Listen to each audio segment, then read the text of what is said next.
ప్రభు అయిన యేసుక్రీస్తు నామములో మీ అందరికీ మా వందనాలు. We greet you all in the mighty name of our Lord and Savior Jesus Christ. దేవుని కృపను బట్టి బైబిల్ స్టడీలో ఈ రీతిలో ఆన్లైన్లో కలుసుకోగలుగుతున్నాము. దాన్ని బట్టి దేవునికి వందనాలు. By the grace of God, we are able to meet for this Bible study through this online. We thank God for it. వారం వెంబడి వారం దేవుడు జయ జీవితం అనే అంశంలో మనల్ని నడిపిస్తున్నారు. దాన్ని బట్టి కూడా దేవునికి వందనాలు. And we thank God as week after week God is leading us in the theme of victorious living. దేవుడు చూస్తున్న ప్రతి ఒక్కరిని కాపాడి ఈ కాలంలో ఆయన ప్రత్యేకమైన దయని మన పైన కుమ్మరిస్తున్నారు. దాన్ని బట్టి దేవునికి వందనాలు.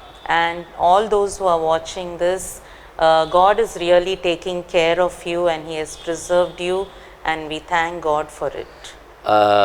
గత వారం మనము 3 విషయాలు చూసాము.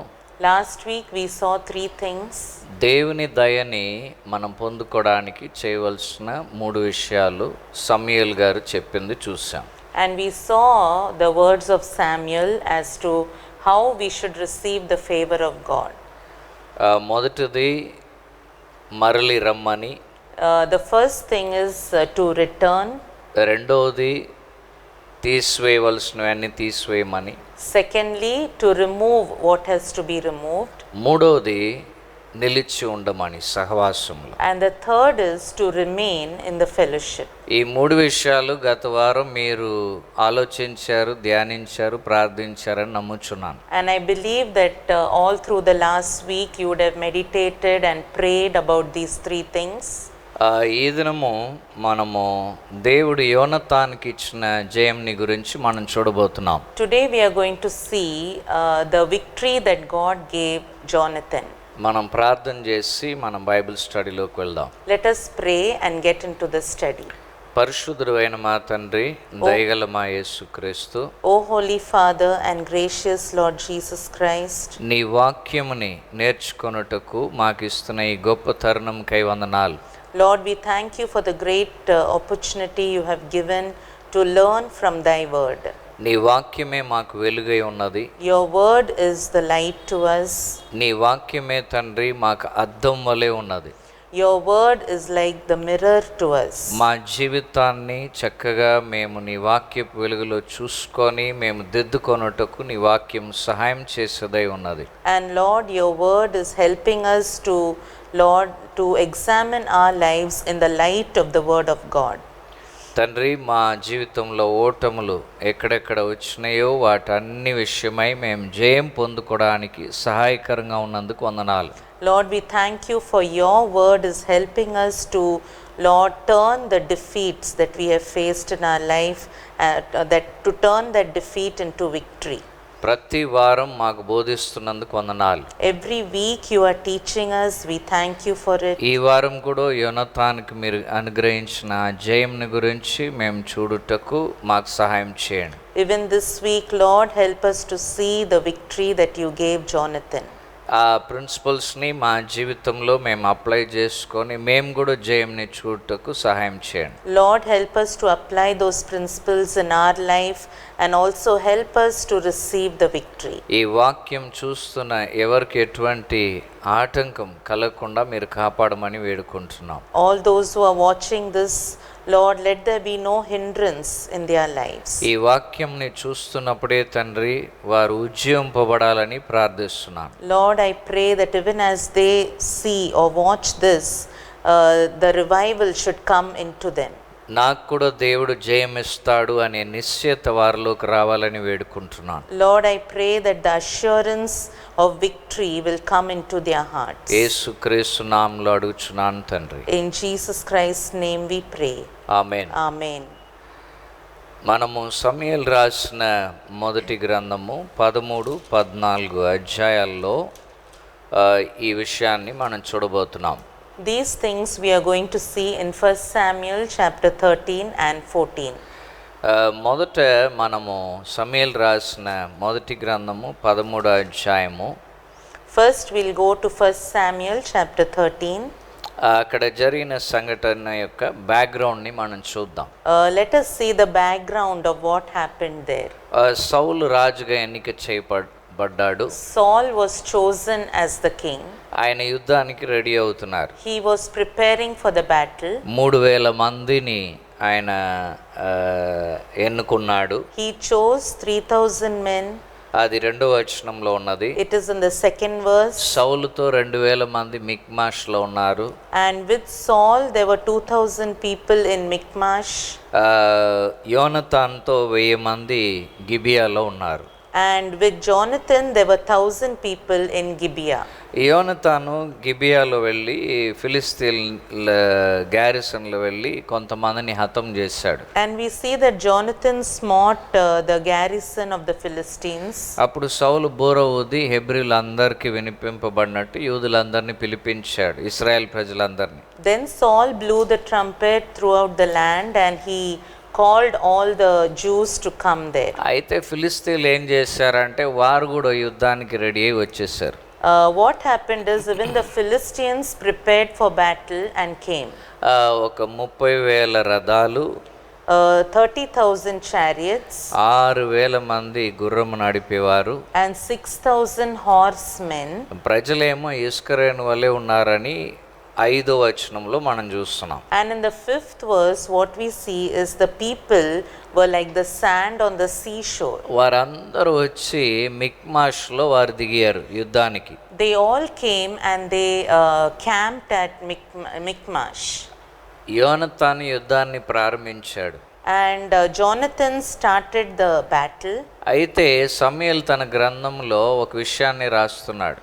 But Samuel in his book he writes about one thing. అది ఏంటంటే What is that? సౌలు ఇదంతా చూసి ఒక 7 దినాలు ఆగారట. Saul, when he saw all this, he waited for 7 days. ఒక 7 దినాలు ఆగి సమూయేలు రావడం ఆలస్యమైందని చెప్పి 8వ వచనంలో రాయబడి ఉంది. And in the 8th verse, what we see is he waited for 7 days, and it was the coming of Samuel was getting delayed. అది ఆలస్యమయ్యేసరికి సౌల్లోకి ఒక ఆలోచన వచ్చింది. And as it was getting delayed, Saul had a thought in him. అప్పటికే ప్రజల్లో భయం, భీతి వచ్చేసింది. Already fear and terror was there among the people. కాబట్టి వారు చెదిరిపోతున్నారేమో అని ఆలోచన వచ్చింది. So he was thinking whether the people will get scattered. ఆ తర్వాత ఇంకొక ఆలోచన కూడా ఆయనకు వచ్చింది. And one more thought came to him. మరి ఫిలిస్తీన్లు కూడా మిక్మాష్లో యుద్ధానికి వచ్చేసారు కదా. And Philistines have also come to Michmash for the battle. అయితే నేను దేవునికి వేడుకోవాలి కదా, ప్రార్థన చేయాలి కదా, దేవుని దయని పొందుకోవాలి కదా అని. So I have to pray to the Lord and I have to receive the favor of the Lord. 7 దినాలు ఆగాడు. He waited for 7 days. ప్రవక్త అయిన సమూయేలు రావడం కొంచెం ఆలస్యమైంది. And it was getting late for prophet Samuel to come there. ఆయన ఏం చేశారంటే What did he do is సౌలు రాజు దహన బలుల్ని, సమాధాన బలుల్ని అర్పించాడు. 9వ వచనంలో రాయబడి ఉంది. in the 9th verse what we see is Saul, he offered burnt offerings and peace offerings. అతడు ఆ అర్పణలు చేసి ముగించగానే సమూయేలు వచ్చారు. And as he finished offering, that time Samuel came. సమూయేలు అడిగారు, రాగానే నువ్వేం చేసావని అడిగారు. And after Samuel came, he asked Saul, what have you done? ప్రజలు నా నుండి చెదిరిపోతున్నారు, people were getting scattered from me. మరి నువ్వేమో చెప్పిన దినాల్లో రాలేదు. And you didn't come in the appointed time. ఫిలిస్తీన్లేమో వచ్చేసారు. And the Philistines have come. దేవుని దయ కొరకు నేను వేడుకోవాలి కాబట్టి సాహసించి ఈ పనిని నేను చేశాను అంటున్నారు. Because I had to pray for the favor of the Lord, I forced myself to do this. 13వ వచనంలో మనం ఏం గమనిస్తున్నాం అంటే In the 13th verse what we see ఒక is ప్రిన్సిపల్ ని, ఒక నియమాన్ని సమూయేలు సౌలు రాజుకు చెప్తున్నారు. Samuel told one principle to Saul. ఆ ప్రిన్సిపల్ ఏంటంటే What is that principle? జీవితంలో ఏ యుద్ధమైనా దేవుని వాక్యానికి లోబడుతూనే ఆ పోరాటం కానీ యుద్ధం కానీ మనము చేయాలి. The battles of life are fought in line with subjection to his word. దేవుని వాక్యానికి లోబడుతూ జీవితంలో ఏ సమస్యలైనా ఏ పోరాటంనైనా మనం ఎదుర్కోవాలి. We have to obey the word of God and then face all the struggles or troubles in our life. దేవుని వాక్యానికి లోబడక దేవుని దయ వేడుకొని ఫిలిస్తీన్ల మీద యుద్ధమో లేక జీవితంలో ఉన్న సమస్యల విషయమై మన పోరాటం అనేది మనం చెయ్యకూడదు. Without obeying the word of God, we cannot pray for the favor of God to fight any battle in our life. దేవుని వాక్యానికి లోబడని వారికి దేవుని దయ దొరకదు. Those who do not obey the word of God cannot receive the favor of the Lord. సాహసించి దేవుని దగ్గర వేడుకుంటే విసర్జింపబడతాము. And forcefully if we go and if we pray to the Lord, we will be rejected. సాహసించి వేడుకోవడం అనేది విసర్జింపబడడంలో నడిపిస్తుంది. Forceful entreaty will result in rejection. అదే 13వ వచనంలో ఆయన చెప్పారు. That's what he says in verse 13. నువ్వు అవివేకపు పని చేశావు. He says you have done a foolish thing. నువ్వు దేవుడు నీకు ఇచ్చిన ఆజ్ఞని నువ్వు గైకొనలేదు. You have not kept the commandment of the Lord. దేవుడు నీ రాజ్యంని నిరంతరము స్థిరపరిచి ఉంటాడు. The Lord would have established your kingdom forever. So సాహసించి కాదు కార్యాలు చేయవలసింది. So we should not forcefully do things. లేకపోతే దేవుని వాక్యానికి లోబడక కాదు మనం కార్యాలు చేయవలసింది. And we should not do things without obeying the word of God. ఈ ప్రిన్సిపల్ సమూయేలు రాజైన సౌల్ గారికి చెప్పారు. This principle Samuel told King Saul. దేవుడు మరలా సౌల్ రాజుకు ఒక అవకాశం ఇస్తున్నాడు. Again God is giving a chance to King Saul. మనం ఎందుకు ఇది చూస్తున్నాం? Why are we looking at this? మన జీవితంలో కూడా ఇదే మనం రిపీట్ చేస్తున్నాం. In our lives also we repeat and do the same thing. మన జీవితంలో సమస్యలు వస్తున్నప్పుడు దేవుని వాక్యంలో ఉన్న నియమాల ప్రకారం ఆ సమస్యల్ని ఎదుర్కొనక మనం తప్పిపోతూ ఉంటాం. Even when we face struggles or troubles in our life, we don't do according to the word of God and we go astray. దేవుడు మరలా ఒక అవకాశం మన జీవితంలో ఇవ్వచ్చు. God can give one more chance in our life. అయితే మనము పదే అదే పనిని మనం చేస్తున్నామేమో ఈనాడు ప్రశ్నించుకోవాలి. Today we have to question ourselves whether we are doing the same thing again and again. దేవుని దయని పోగొట్టుకుంటున్నాం. We are losing the favor of the Lord. దేవుని దయ పోగొట్టుకుంటే గత వారం మనం చూసాము దాదాపు 20 సంవత్సరాలు వారు ఓటంలో మిగిలిపోయారు. Last week we saw if we lose the favor of God, how they remained in defeat for 20 years. 20 కాదండి, ఎన్ని సంవత్సరాలైనా ఓటంలోనే ఉండిపోవచ్చు, అపజయంలోనే ఉండిపోవచ్చు. Not only 20, we can just remain in the defeat if we lose the favor of God. ఎన్ని సంవత్సరాలైనా ఉండిపోవచ్చు. We can remain for any number of years. అదే ప్రమాదం. That is the danger. అయితే ఇక్కడ సౌలుకి దేవుడు ఒక తరుణం ఇచ్చాడు. Here God gave King Saul a chance.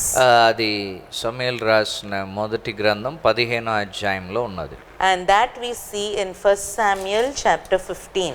అక్కడ 2వ వచనంలో దేవుడు ఏం చెప్తున్నారంటే, there in the second verse what God is saying is, ఐగుప్తు దేశం నుండి నా ప్రజలు నేను తీసుకొస్తున్నప్పుడు, when I brought my people from Egypt, అమాలేకీయులు వారిని అడ్డుకున్నారు. the Amalekites came against them. నిర్గమకాండం 17వ అధ్యాయంలో in the book of Exodus chapter 15, 8వ వచనంలో రెఫిదిమ్ అనే ప్రాంతంలో అమాలేకీయులు వచ్చి ఇశ్రాయేలుకు విరోధంగా యుద్ధం చేసినట్టు రాయబడి ఉంది. and in the 8th verse we see in the place Rephidim, Amalekites came and warred against the Israelites. అక్కడ మోషే ఎత్తినప్పుడల్లా యెహోషువ యుద్ధంలో గెలిచాడని, And when Moses raised his hand, Joshua was winning the battle. ఆయన చేయి బరువు అయినప్పుడు ఒకవైపు అహరోను ఇంకొక వైపు ఊరు వచ్చి ఆయన చేతుల్ని పట్టుకున్నారని, ఎత్తి పట్టుకున్నారని. When his hand became heavy, one side Aaron and one side Hur, they supported the hands of Moses. అక్కడే యెహోవాయే నిస్సి అని వారు పేరు పెట్టారు. There they named Jehovah as Nissi. అంటే జయమిచ్చే ఒక బ్యానర్గా యెహోవా దేవుడు ఉన్నాడని. That means Jehovah God is the victory banner. అక్కడ యుద్ధంని జయించారు. There they won the battle. దేవుడు దాన్ని జ్ఞాపకం చేసుకున్నాడు. And God remembered that. ఇక్కడ సమూయేలు రాసిన మొదటి గ్రంథం 15వ అధ్యాయంలో దేవుడు ఒక ఆజ్ఞ ఇస్తున్నాడు. In 1 Samuel chapter 15, God gave a commandment. నువ్వు వెళ్ళి అమాలేకుల్ని పూర్తిగా హతము చేయి. You go and destroy the Amalekites completely. పురుషులేమి, స్త్రీలేమి, పిల్లలేమి, పసిపిల్లలేమి, గొర్రెలేమి, ఒంటలేమి, గాడిదలేమి, పశువులేమి అంతటిని నువ్వు హతం చేయని 3వ వచనంలో దేవుడు ఒక ఆజ్ఞ ఇచ్చాడు. In the 3rd verse, God gave a commandment to utterly destroy whether it was man or woman or child or infant, ox and sheep, camel and donkey. సౌలు వెళ్ళాడు, మాట విని యుద్ధానికి వెళ్ళాడు. And Saul obeyed the commandment and went to the battle. అయితే సౌలు 8వ వచనంలో హగాగ్ అనే అమాలేకీయుల రాజుని సజీవంగా పట్టుకున్నట్లు మనకు రాయబడి ఉన్నది. So here what is written is he captured Agag, the king of the Amalekites, alive. 9వ వచనంలో And in 9th verse, గొర్రెల్లో, పశువుల్లో క్రొవ్విన వాటిని, మేకల్లో మంచిదాన్ని అతడు హతము చేయక దానిని ఉంచుకున్నాడని చెప్పి రాయబడి ఉంది. and what is written in the 9th verse is he spared the best of the sheep, the fatlings, the lambs and all that was good, and he was not willing to destroy it. దేవుడు మరలా ఒక అవకాశం సౌలుకి ఇచ్చాడు. God gave another chance to King Saul. ఆ శ్రేష్టముగా చక్కగా క్రొవ్విన వాటన్నిటిని చూసి తీసుకొచ్చి పెట్టుకున్నాడు. Whatever was very good, the fatlings and the best ones, he kept it aside. ఎందుకు మరలా సౌలు తప్పిపోతున్నాడు? Why Saul again went astray? ఒక్కసారి దేవుడు చెప్పాడు కదా సమూయేలు ద్వారా ఏ నియమంని పాటించాలని. Once God spoke to Saul through prophet Samuel what are the commandments he has to keep. Principle, The principles he has to keep. దేవుని వాక్యానికి లోబడుతూనే యుద్ధం చేయాలి, అప్పుడే జయమని. Only when you obey the word of God and then when you go for battle you will see victory. నువ్వు యుద్ధము జయించి వచ్చిన దేవుడు నిన్ను విసర్జిస్తాడని. And though you win the battle, God is going to reject you. అదే మనము ఇక్కడ చూస్తున్నాం. That's what we see here. సమూయేలు వచ్చారు, అడుగుతున్నారు. Samuel came and he is asking. సౌలు రాజు జవాబులు ఇస్తున్నాడు. And King Saul is answering him. కొంత సమయం మేనేజ్ చేశాడు. And for some time he managed it. అయితే సౌలు తప్పిపోవడానికి కారణం ఏంటి? What was the reason for the fall of Saul? దేవుని వాక్యములో ఉన్న మంచిని చూడకుండా లోకంలో ఉన్న మంచిని చూడడము నేర్చుకున్నాడు. He learned to see the good that is in the world rather than to see the good in the word. దేవుని వాక్యమే మనకు శ్రేష్టమైనది. The word of God is the best for us. కారణం ఏంటంటే యెహోవా ఉత్తముడని చెప్పి రాయబడి ఉంది. Because what is written is God is good. ఉత్తముడైన దేవుని నుండి ఉత్తమమైన కార్యములే మాటలే వస్తాయి. And the good God will only give good words to us. ఆయన ఉత్తముడు అంటే 100% గుడ్. He is ఉత్తముడు 100% good. ఆయన నోటి నుండి వచ్చే మాటలు 100% ఉత్తమమైన కార్యములే మన జీవితంలో చేయగలదు. And whatever word comes from the mouth of God, it can do only good in our lives. 1% కూడా దాంట్లో కీడు ఉండదు. Not even 1% of evil will be there. అలా ఉన్నట్లయితే యెహోవా ఉత్తముడని పిలవడానికి వీల్లేదు. So if at all that 1% evil, if at all it is there, we cannot call God as good so God. దేవుని వాక్యం అనేది ఆయన గుణలక్షణాలని తెలియబర్చదై కనబర్చదై ఉన్నది. So the word of God reveals the characteristics of God. ఆ దేవుని వాక్యంలో ఉన్న వాల్యూ ఏంటండి అని ఒకవేళ మీరు ప్రశ్నిస్తే, If you ask what is the value of the word of God, ఆ దేవుని యొక్క క్యారెక్టర్, దేవుని యొక్క గుణలక్షణమే దాని యొక్క వాల్యూ అయి ఉన్నది. the value of the word of God is the character, or the value of the character of God. ఒక అబద్ధాలు చెప్పే వ్యక్తి సత్యం గురించి మాట్లాడితే దానికి విలువ ఉండదు. If a person who is a liar, if he will be talking about truth, then there will be no value to it. ఎందుకండి వాల్యూ ఉండదు? Why there will be no value? అతని మాటలు వెనకాల అతని క్యారెక్టర్ని చూస్తారు. Because behind his words we see his character. So ఆ మాటలో వాల్యూ అనేది ఆ వ్యక్తి యొక్క క్యారెక్టరే. So the value of the words of the person lies in the character of the person. So దేవుని మాటలు ఉత్తమమైనవి. So the word of God is it is good. దేవుని మాటల్ని సౌలు విసర్జించి లోకంలో ఉన్న మంచిని ఎంచుకుంటున్నాడంటే అప్పుడు ఏమంటున్నాడంటే లోకము దాన్ని ఏలుచున్నవాడు చాలా ఉత్తముడు అని చెప్తున్నాడు. And Saul, instead of seeing the good in the word of God, he was seeing the good in the world, and what he is saying is the one who is ruling the world is good. యోహాను రాసిన మొదటి పత్రిక 5వ అధ్యాయం 19వ వచనంలో ఏం రాయబడి ఉందంటే, In 1 John chapter 5 and verse 18, what is written? 19వ అధ్యాయం verse 19. ఈ లోకమంతయు దుష్టుని చేతి అందు ఉన్నది. The whole world lies under the sway of the evil one. అయితే ఈ లోకంలో నువ్వు మంచిని ఎన్నుకుంటున్నావంటే దాని అర్థం ఏంటి?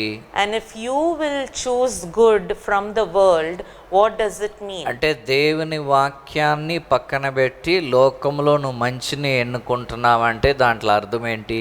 Means if you keep the word of God aside and see what is good in the world, what does it mean? ఆ లోకాధిపతి మంచివాడని నువ్వు చెప్తున్నావు. What you are indirectly saying is the prince of the world is a good one. అందుకే నేను లోకం మంచిది అంటున్నాను. And that's why I say the world is good. వాడు చెప్తున్న మాటలు మంచిది అంటున్నాను. And the words and his words are good. దేవుని యొక్క గుణలక్షణాన్ని క్యారెక్టర్ అసాసినేషన్ చేస్తున్నాను, పాడు చేస్తున్నాను. And we are assassinating the character of God. మన చాయిసెస్ మూలంగా అదే మనం చేస్తున్నాం. And through our choices we do only that. సౌలు అదే చేశాడు. Saul also did the same thing. దేవుడు చాలా దుఃఖపడ్డాడు. And God was grieved deeply. నన్ను గ్రహింపక, నేను ఉత్తముడని గ్రహింపక అమాలేకీయుల దగ్గర ఉన్నదే మంచిదని ఎంచుతున్నాడే సౌలని. And Saul, without not regarding me as good, he was regarding the things of the Amalekites as good. ఇశ్రాయేలు ప్రజలకి విరోధిగా ఉన్న అమాలేకీయుల దగ్గర మంచిని చూస్తున్నాడేంటి? And what is he seeing good in the Amalekites who were against the Israelites? నేను ద్వేషించున్న వారిలో మంచిని చూస్తున్నాడే. He is seeing good in those whom I hate. నేను ప్రేమిస్తున్న నేను తన్ని ప్రేమిస్తుంటే నన్ను ద్వేషించున్నాడే. And I am loving him, but he is hating me. ఇది ఇక్కడ జరిగిన కార్యం. This is the thing that happened here. మన జీవితంలో అటువంటి జరుగుతుందో ఏమో మనం చూసుకోవాలి. And we should see in our lives whether such things is happening in our lives. మనం ఈ కోణం నుండి ఆలోచించకుండా ఉండొచ్చు. Maybe we have not thought from this angle at all. అయితే ఈరోజు సౌల్ గురించి మనం చూస్తున్న విషయంలో అదే నేర్చుకుంటున్నాం. But today when we are seeing about King Saul, we are seeing only this. సమూయేలు మరలా ఒక ప్రిన్సిపల్ చెప్పాడు. Again Samuel came and told one principle. 15వ అధ్యాయం మొదటి సమూయేలు 15:22. In 1 Samuel chapter 15 and verse 22. ఏమన్నాడంటే ఆయన, What did he say is, తాను ఇచ్చిన ఆజ్ఞల విషయమై లోబడుట కంటేను యెహోవా దహన బలుల విషయమై యెహోవా సంతోషిస్తాడా అని చెప్పి సమూయేలు ప్రశ్న వేశాడు. And Samuel he questioned, has the Lord as much delight in burnt offerings and sacrifices as in obeying the voice of the Lord? అది ప్రశ్న వేసి ఆయన ఒక నియమాన్ని చెప్తున్నాడు. After putting this question, he talks about one principle. బలుల కంటే దేవుని వాక్యానికి లోబడుట శ్రేష్టము, ఆలోచించండి, ఆలోచన చేయి అంటున్నాడు. And he says, behold, to obey is better than sacrifice. పొట్టేలు యొక్క క్రొవ్వు కంటే దేవుని మాట వినుట శ్రేష్టము. And he says, and to heed than the fat of rams. ఏమంటున్నారండి? What is he saying here? బలుల కంటే ఆయన మాట ఆజ్ఞకి లోబడ్డమే దేవుడు శ్రేష్టంగా ఎంచుతున్నాడు. He for the Lord, obeying the voice of the Lord is better than burnt offerings. Sacrifice. To obey is better than sacrifice. మనం కూడా ఈ ప్రిన్సిపల్ని నేర్చుకోవాలి. We should also learn this principle. మనకు ఆదివారం ఆరాధనే ముఖ్యం. For us, Sunday worship is very important. దేవునికి స్తుతుల్ని స్తోత్రాల్ని అర్పించాలి. And we have to praise and worship him, give him the sacrifice. లేక కానుకలు ఇవ్వాలి. Or we have to give him the offerings. అది మంచిది. It is good. అయితే దానికన్నా ఉత్తమమైనది ఏంటంటే, But what is more better than that? దేవుని మాటలకు లోబడాలి. To obey the word of God. దేవుని మాటని ఉల్లంఘించి మనము ఎన్ని బలులు అర్పించినా అది దేవునికి ఇష్టం లేదంటున్నాడు. If we don't obey the word of God and still we keep on giving so many offerings or sacrifices, that is not pleasing to నేను God. సంతోషించట్లేదు ఆ విషయమై అని అంటున్నాడు. And God says, I am not delighting in it. నాకు సంతోషపెట్టేది నువ్వు నా మాట వినడు. And God says, when you obey my word, that brings delight to me. పొట్టేళ్ళ యొక్క క్రొవ్వు కంటే మాట వినుటే శ్రేష్టం. And he says, to heed to my voice is better than the fat of rams. ఇంకా దాన్ని క్వాలిఫై చేస్తూ 23వ వచనంలో ఏమంటున్నారంటే, He qualifies this further, and in verse 23, ఆయన ఏమంటున్నారంటే, what is he saying? తిరుగుబాటు చేయుట సోది చెప్పుటతో సమానము. For rebellion is as the sin of divination. మూర్ఖతని అగపరచుట విగ్రహారాధనతోను మాయా విగ్రహముల్ని సేవించుటతో సమానము. And insubordination is as iniquity and idolatry. ఇది ఆయన ఇస్తున్న సెకండ్ ప్రిన్సిపల్, అంటే qualifying principle. This is the second qualifying principle that he gave. ఒకసారి అవిధేయత చూపించావు, Once you showed disobedience, మరలా అదే అవిధేయతలో నువ్వు కంటిన్యూ అవుతున్నావు. again you are continuing in the same disobedience. అదే మూర్ఖంగా ఉండడం. That is to be stubborn లేక తిరుగుబాటు చేయడం. or to be rebellious. అది దేనితో సమానం అండి? And to what does he equal that to? సోది చెప్పుటతో. He says it is equal to divination, లేక విగ్రహారాధనతో, or it is equal to idol worship, లేక మాయా విగ్రహాలని సేవించుట, గృహ దేవతల్ని సేవించుటతో. or it is like idol worship. ఎందుకు దాంతో పోల్చారు? Why did he compare it to that? ఇవన్నీ దేవుని దృష్టిలో హేయమైనవి. All this is an abomination in the sight of the Lord. అందుకే దాంతో పోల్చాడు. That's why he compared it to that. ఒక సోది చెప్పే వ్యక్తి, A person who does divination, దేవుని ఆత్మని విసర్జించిన వాడై, he is the one who rejects the Spirit of God, ఒక దురాత్మ సహాయం కోరుతూ, and he will be asking the help of an evil spirit, లేక దుష్ట ఆత్మల యొక్క సహాయం కోరుతూ, or taking the help of evil powers, తీసుకుంటూ తను కార్యమని సాధించాలని ప్రయత్నిస్తాడు. and he will try to achieve what he is doing. అదే సౌలు చేసేది అంటున్నాడు. That's what Saul did, he is saying. దేవుడు అమాలేకుల్ని హతం చేయమన్నాడు. God told him to completely destroy the Amalekites. దేవుని వాక్యము దేవుని ఆత్మ చేత రాయబడింది. And the word of God is written by the inspiration of God. దేవుని ఆత్మ చేత రాయబడి. by the inspiration of the Spirit of God. అది 2 తిమోతి 3:16లో మనం చూస్తాం. That we see in 2 Timothy 3:16. లేఖనాలన్నీ దైవావేశం వలన కలిగినది. All the scripture is spirit breathed. It is inspired by God. All scriptures inspired by God. So దైవావేశం వలన లేఖనాలన్నీ కలిగినది. So all the scriptures, it is inspired by God. అయితే ఆ వాక్యాన్ని పక్కన పెట్టి ఇంకొక మార్గములో దేవుణ్ణి సంతోషపెట్టేయాలి, లేక నాకు నచ్చింది చేసేయాలని నేను అనుకున్న రీతిలో చేయడమే సోది చెప్పుట.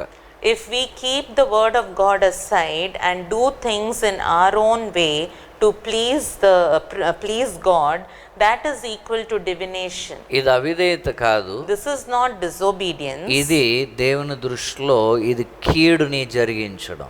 This is doing evil in the sight of the Lord. సోది చెప్పేవాడు దురాత్మ, కీడు రప్పించే ఆత్మ సహాయంతో చేస్తాడు. The one who does divination, he does it with the help of the evil spirit. ఇది దేవుని దృష్టిలో ఏది తిరుగుబాటు చేయట, మూర్ఖతను అగబర్చుట కీడు. So అదే సేమ్ కీడు. So this divination and insubordination, this is evil in the sight of the Lord. అదేమో evil spirit, అదేమో evil. That is evil spirit and insubordination is evil. ఈ కీడు వెనకాల ఎవరున్నారు? And who is behind this evil? దుష్ట శక్తియే ఉన్నది. Only evil powers are there. దేవుని వాక్యపు ప్రేరేపణకు లోబడక ఒక దుష్ట శక్తి యొక్క ప్రేరేపణకి అవ్వలాగా లోబడుతున్నాం. Without obeying the inspiration of the word of God, obeying the inspiration of like Eve, evil spirit, to the evil spirit. అవ్వకి ఒక ప్రేరణ వచ్చింది. And Eve had an inspiration దేవుని వాక్యమునకు విరుద్ధంగా కార్యములు చేయడానికి. to do things against the word of ఆ God. ప్రేరణ ఎక్కడి నుండి వచ్చింది? From where did she get that inspiration? సాతాను నుండి వచ్చింది. It came from Satan. మనకు అలా ప్రేరణలు వస్తాయి. We also get such inspiration. మన అనుకుంటాం నా ఆలోచన అది అని. And we think it is our thinking. లేదండి, ఆ దేవుని వాక్యమునకు విరుద్ధంగా ప్రేరేపించేవాడు అపవాది. Only the devil will inspire things that is against the word of God. అందుకే తిరుగుబాటు చేయట సోది చెప్పుటతో సమానము. That's why rebellion is equal to divination. మూర్ఖతని అగపరచుట, మాయా విగ్రహములు, గృహదేవతలు, విగ్రహారాధన పూజ చేయటతో సమానము. And insubordination or stubbornness is equal to iniquity and idolatry. So కంటిన్యూస్గా ఆయన సొంత మార్గంలో నడుస్తున్నాడు సౌల్ రాజు. So King Saul was continually going in his own way. అందుకనే అతన్ని రిజెక్ట్ చేశారని రాయబడి ఉంది. That's why what is written is God rejected him. అయితే మనం ఏం గమనిస్తున్నామంటే, So what are we seeing here is సమూయేలు రాసిన మొదటి గ్రంథం 13వ అధ్యాయం 6వ వచనంలో, in 1 Samuel chapter 13 and verse 6, ఈ రీతిలో మనం వెళ్తే if we go in the same way, Israel ప్రజల యొక్క పరిస్థితి ఎలా ఉన్నదో చూడండి. let us see what was the situation of the Israelites. వారు ఇరుకైన ఒక పరిస్థితి గురి అయ్యి, They were in a very verse 6, 13:6, they were in a strait. వారు గుహల్లోనూ పొదల్లోనూ మెట్టల్లోనూ కుప్పంలోనూ వారు ఏం చేశారు? దాక్కున్నారని చెప్పి రాయబడి ఉంది. What is written is the people hid themselves in caves, in thickets, in cliffs, in cellars and in pits. ఇది పరిస్థితి. This was the situation. ఫిలిస్తీయులు వచ్చారని చెప్పి వెళ్ళి దాక్కున్నారు. Because the Philistines came, they went and hid themselves. So జీవితం అనేది ఎలా నడుస్తుందండి? So how is life going on? అది శత్రువుకు లోబడుతూ మన జీవితము నడిపించుకుంటూ ఉంటాం. we will be leading our life obeying to the enemy. దేవుని వాక్యానికి లోబడకపోతే శత్రువుకి లోబడుతూ మన జీవితాన్ని నడిపిస్తాం. If we don't obey the word of God, we will be obeying the devil and going ahead. దేవుని వాక్యానికి లోబర్చుకుంటూ మనం నడవకపోతే శత్రువుకి లోబర్చుకుంటూ మన జీవితాన్ని నడిపించుకుంటాం. If we are not in subjection to the word of God, we will be under the subjection of the enemy. మన జీవితం అంతే నడుస్తుంది. And our life will go like that only. ఫిలిస్తీయుడి యొక్క చెయ్యి ఇశ్రాయేల్ ప్రజల పైకి వచ్చింది. And the hand of the Philistines was above the Israelites. వీరేమో గుహల్లో, తుప్పల్లో, మెట్టల్లో అన్నిట్లో వెళ్ళి దాక్కుంటున్నారు. And they hid themselves in caves and thickets and cliffs and in pits. మనం నేర్చుకుంటున్న ప్రిన్సిపల్ ఇక్కడ The principle that we learn here, ఒత్తిడి లేక అణిచివేయబడుట అనేది ఏ రకమైన ఏ రూపమైన అది అపవాది నుండి వచ్చేదై ఉన్నది. oppression in any form or any kind is demonic. అది శత్రువు దగ్గర నుండి వచ్చేది. That is coming from the enemy. ఏ రకమైన ఒత్తిడి అయినా అణిచివేయబడుట అయినా ఏ రూపంలో అది వచ్చినా అది అపవాది నుండి వస్తుంది. Oppression in any form or any kind, it is coming from the devil. విలాప వాక్యములు Let us go to the book of Lamentations, 5వ అధ్యాయము chapter 5 8వ వచనం. and verse 8. దాసులు మమ్మల్ని ఏలుచున్నారు అన్నాడు.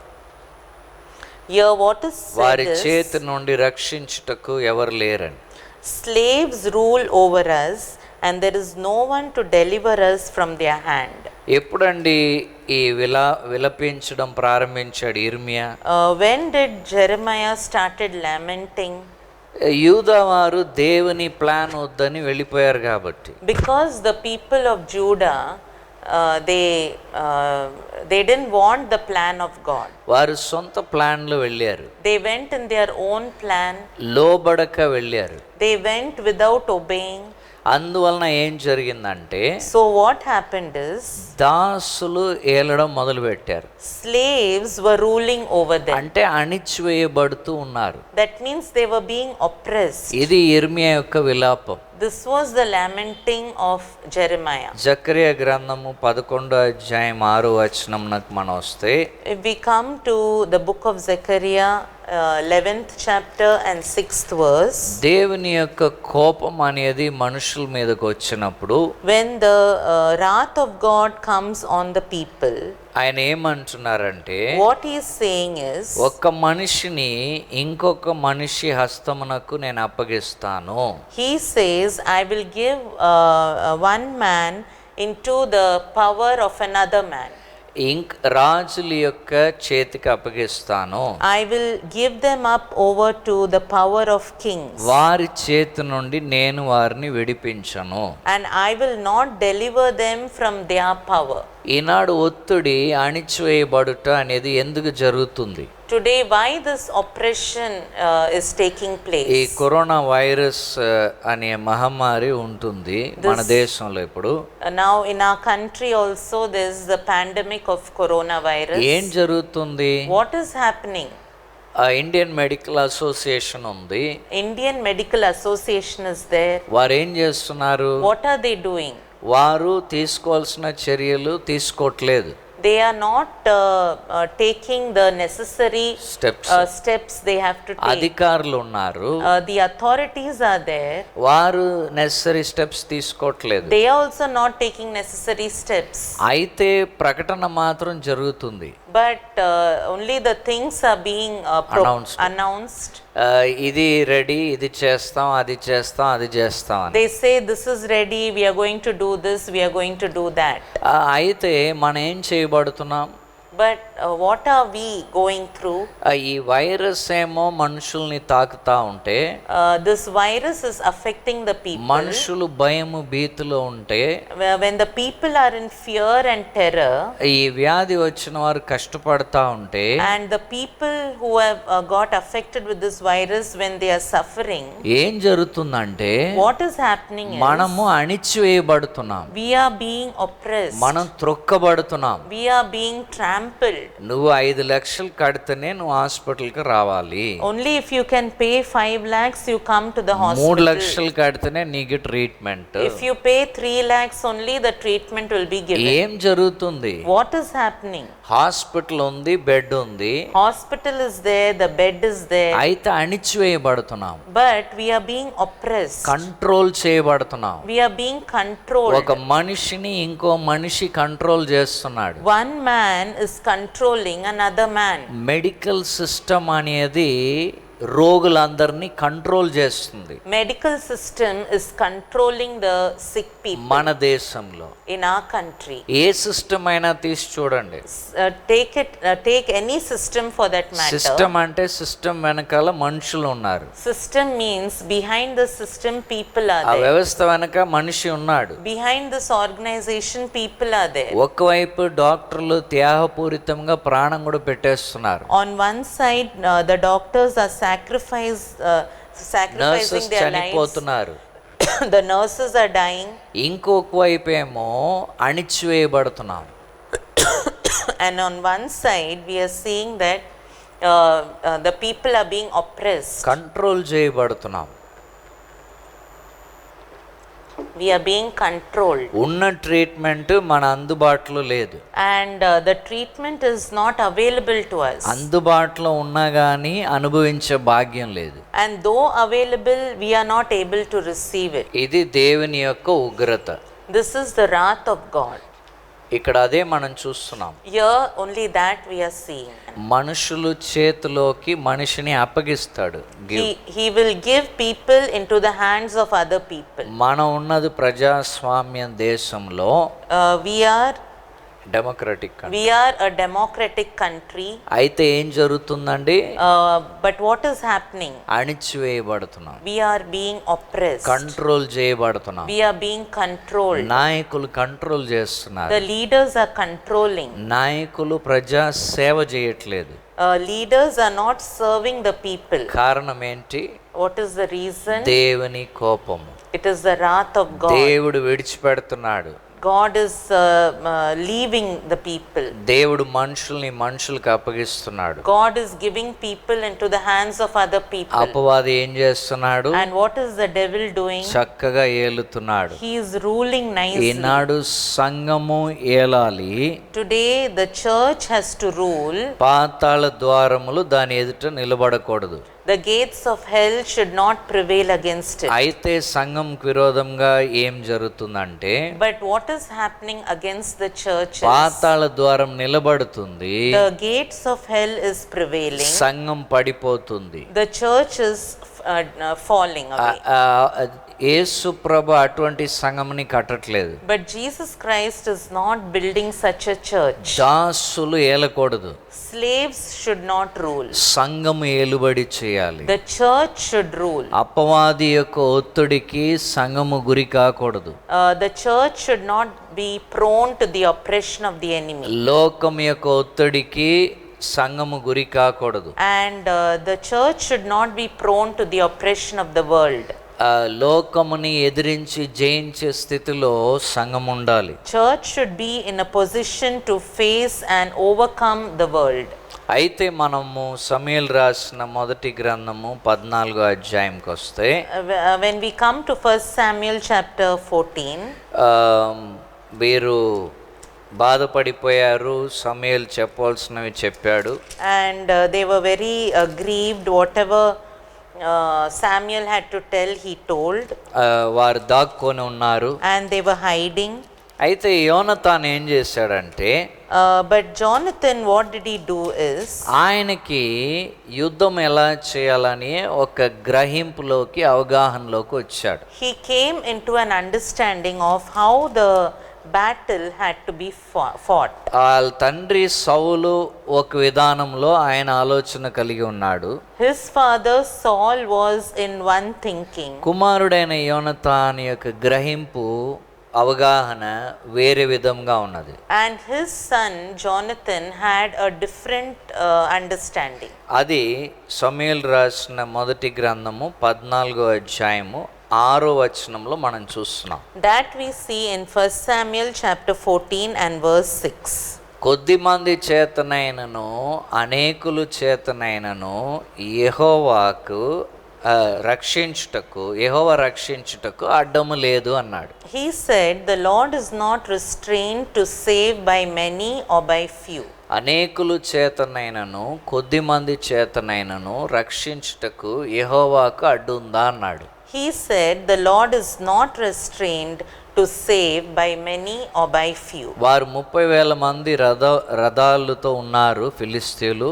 Philistines were with 30,000 chariots. 6,000 మంది గుర్రం నడిపేవారు. And with 6,000 horsemen. ఆఖరికి సౌలు లెక్క పెడితే కేవలం 600 మంది ఉన్నారని ముందు అధ్యాయం 15వ వచనంలో ఉన్నది. And in the previous chapter in verse 15 we see that only 600 people were present with Saul. 3,000 మంది ప్రారంభంలో ఉన్నారు. First 3,000 people were present. ఇప్పుడు 600 మంది అయిపోయారు. Now only 600 are there. అయితే యోనతాన్ ఏమంటున్నాడు?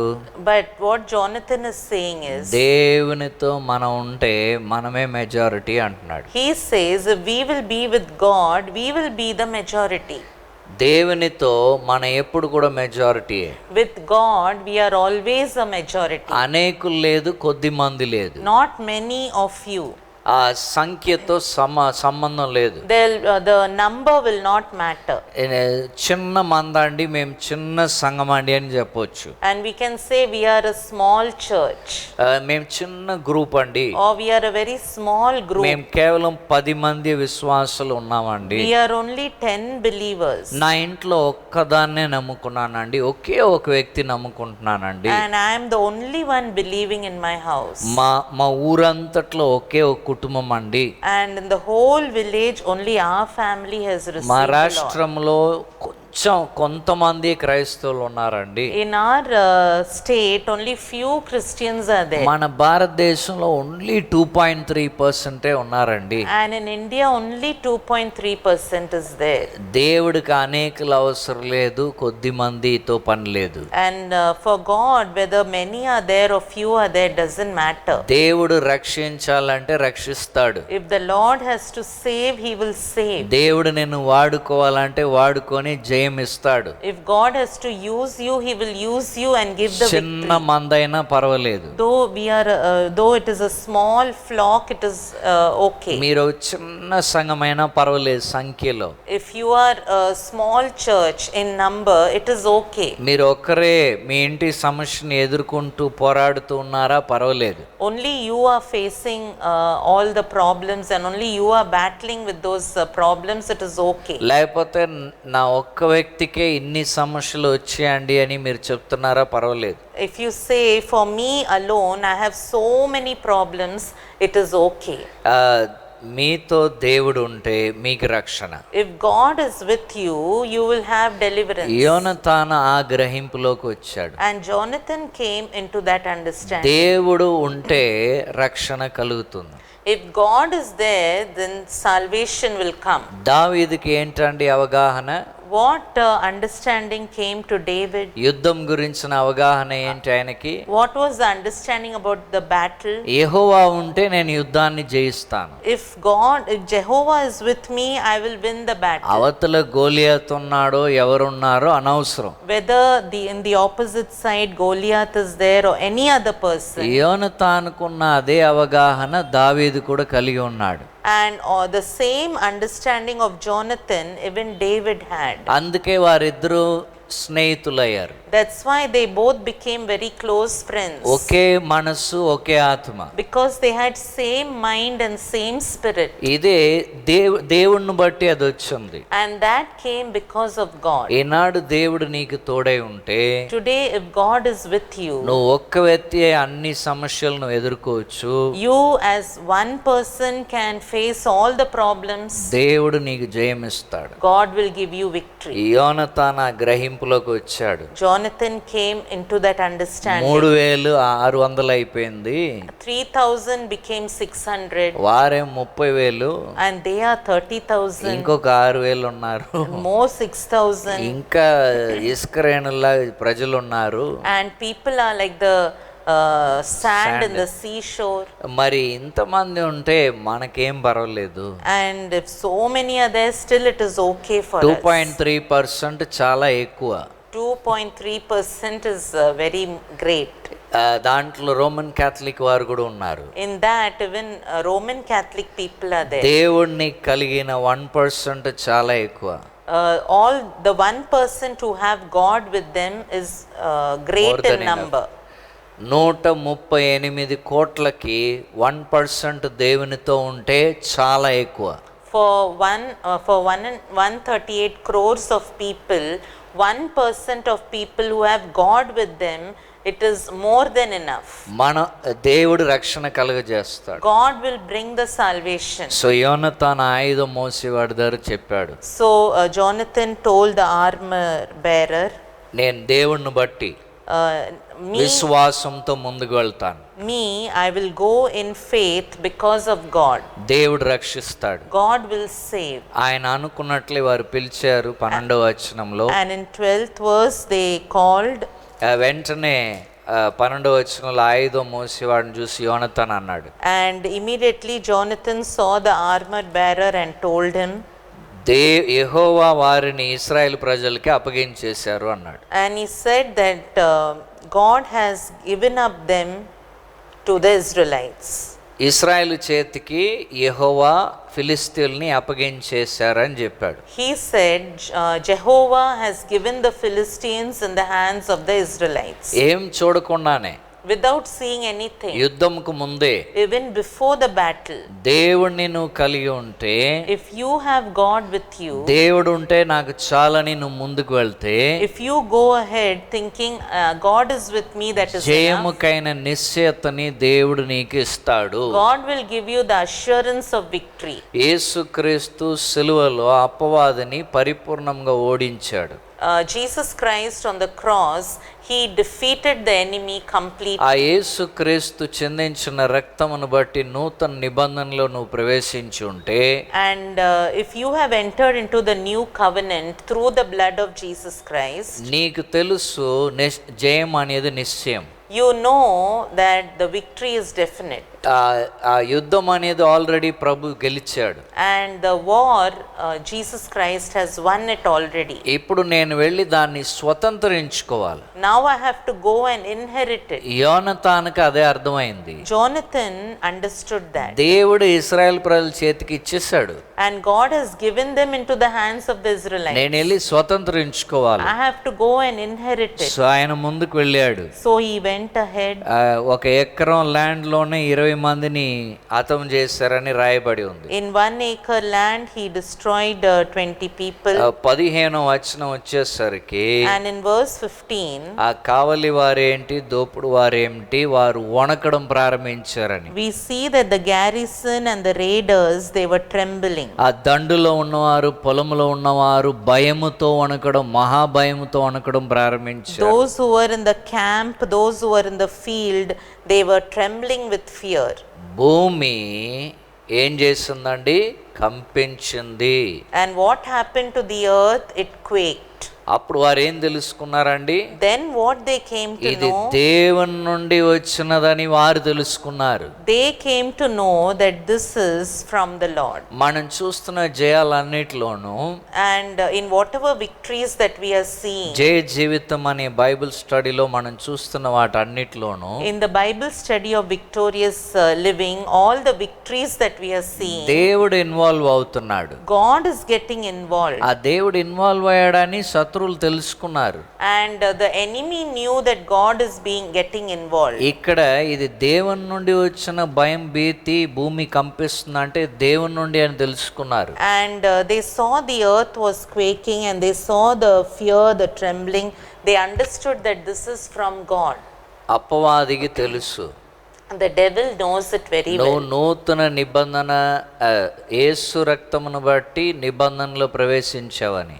The devil knows that you have entered the new covenant through the blood of నువ్వు Jesus. విశ్వాసంతో యేసు క్రీస్తు నామం పేరట నువ్వు ప్రార్థిస్తే, If you with faith pray in the name of Jesus Christ, విశ్వాసంతో నువ్వు ముందుకు వెళ్తే, with faith if you go ahead, అపవాది దేవుని హస్తముని చూస్తాడు.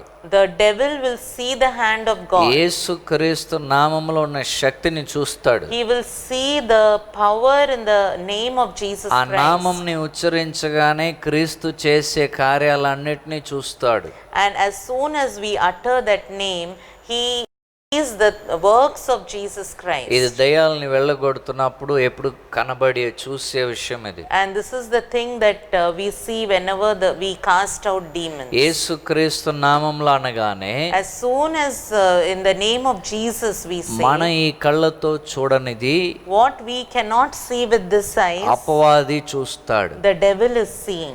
యేసు క్రీస్తు యొక్క క్రియల్ని చూసి పారిపోతాడు. He sees the works of Jesus Christ and runs away. క్రీస్తు శక్తిని చూసి లయమైపోతాడు. He sees the power of Jesus Christ and runs away. ఇక్కడ వారు చూశారు, Here they could ఇది see, దేవుని నుండి వచ్చినది అని.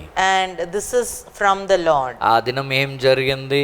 What happened on that day? ఈ దాక్కున్న వారందరూ ఉన్నారు చూడండి, All those who are hiding ఈ పొదల్లో, గుహల్లో, మెట్టల్లో, కుప్పంలో, in the thickets and the cliffs and the pit, వారందరికి ధైర్యం వచ్చింది. boldness and courage came to them. 22వ వచనంలో In verse 22, దాక్కున్న వారందరూ బయటికి వచ్చారు. all those who were hiding, they all came out. వారందరూ ఏం చేశారు? యుద్ధంలో వారు పార్టిసిపేట్ చేశారు. They all came and participated in the battle. దేవుడు ఇశ్రాయేల్ ప్రజలకు విడుదల ఇచ్చాడు. 23వ వచనం. And in verse 23 we see that the Lord delivered Israel that day.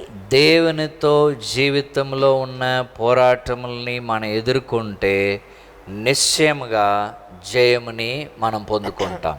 Life's battles that are fought with God is a sure way to victory. ఈ ప్రిన్సిపల్ని నేర్చుకుంటున్నా ఇక్కడ నుండి. From here we learn this principle. యోనతాన్ దగ్గర నుండి నేర్చుకుంటున్నా. From Jonathan we learn this. ఏంటండి ఆ principal? What is that principle?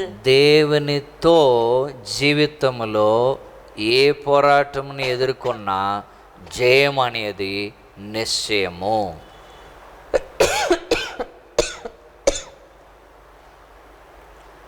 అన్ని గుడి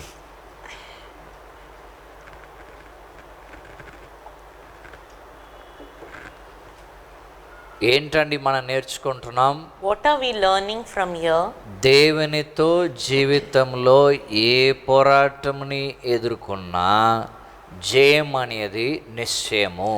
Life's battles that are fought with God is a sure way to victory. నిశ్చయంగా జయం పొందుతాం. We will definitely see victory. So యోనతాను మనకు మాదిరిగా ఉన్నాడు. So here Jonathan is an example to అక్కడ us. పరిస్థితి వైపు యోనతాన్ చూస్తే, If Jonathan would have seen the situation, లేక రాజుగారైన సౌలు ఆయన చేస్తున్న కార్యాల వైపు చూస్తే, or if he would have seen King Saul and the things that he was doing, ఎన్నడూ జయం పొందడు. he would have not received victory. జయం గురించిన ఆలోచనే రాదు. That thought of victory would have not ఈయన come. కూడా వెళ్ళి ఒక గుహ చూసుకొని దాక్కోవాలి. He should also see one cave, go and hide himself. అంతే చేయాలి. That's what he has to do. జీవితకాలం దాసులే ఏలాలి. And all through the lifetime only slaves should rule. అయితే ఆయన ఏం చేశారండి? But what did he do? మనకు దేవుడు ఉంటే చాలు. He said, if God is there, it is enough. దేవుడు మనకు తోడై ఉంటే చాలు. If God is with us, it is enough. దేవుని వాక్యానికి లోబడుతూ ముందుకు వెళ్తే చాలు. And if we obey the word of God and go ahead, it is enough. ఏ విషయమైనా డెఫినెట్ గా జయం పొందుతాం. Whatever the matter may be, we will see the మనకి victory. యేసుక్రీస్తు ఆల్రెడీ జయంని సంపాదించి ఉన్నాడు. For us, Jesus Christ has already won the victory. మన స్వతంత్రించుకోవడమే. We have to only inherit it. విశ్వాసముతో ఈ ప్రిన్సిపల్స్ ని మనం అప్లై చేద్దాం. With faith, let us apply these principles. మన పోరాటంలో మన సమస్యల్లో మన జయాన్ని చూద్దాం. In our battle, in our problem, let us see victory. ప్రార్థన చేద్దాం. Let us pray. పరిశుద్ధుడైన మా తండ్రి, O Holy Father, యోనతాన్ జీవితంలో మీరు అనుగ్రహించిన జయంని చూడుటకు మాకు సహాయం చేసినందుకు వందనాలు.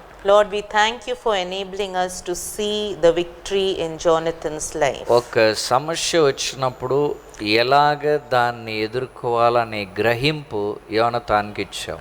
You gave the understanding to Jonathan as to how to receive victory in a particular situation. ఎలా పోరాడాలి, How to battle, ఎలాగ ఈ పోరాటంలో జయించాలి, how to win in the battle.